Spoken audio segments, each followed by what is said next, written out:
Are you taking the solicitor's qualifying examination? If so, this video is a practice test question to help you prepare for the SQE1 exam.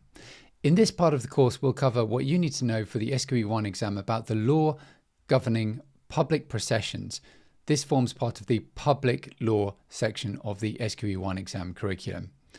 I will explain this in these easy to learn diagrams. We will then go through this practice test question together for the SQE1 exam for this topic.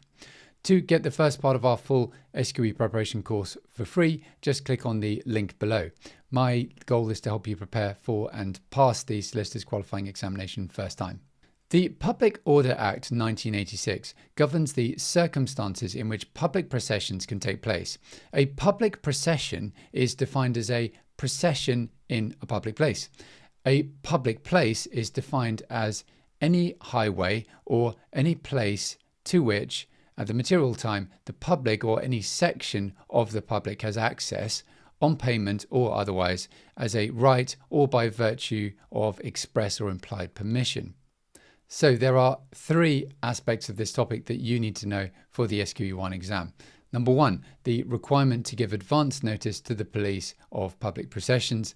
Number two, the circumstances in which conditions may be imposed on public processions. And number three, the circumstances in which public processions may be prohibited. 1. The requirement to give advance notice to the police of public processions.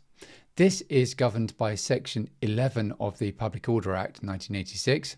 Here is the language of the legislation, and it is also linked below.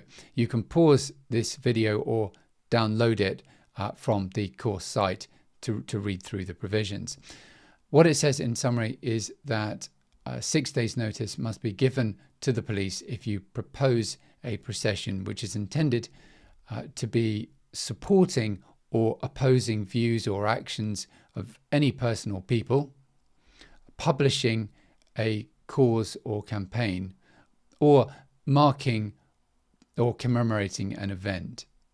The notice is a written notice delivered to the police station where the procession will be starting, stating where the route, that is the procession, will take place, when, and the organisers.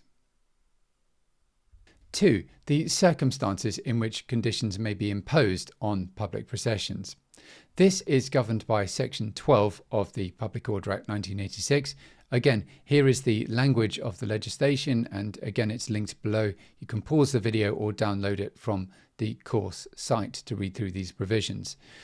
What it says in summary is that if the senior police officer reasonably believes that the procession may cause serious public disorder, serious damage to property, or serious disruption to the life of the community, or the purpose of the procession is intimidation, then he may impose directions setting out the conditions which are necessary to prevent these consequences.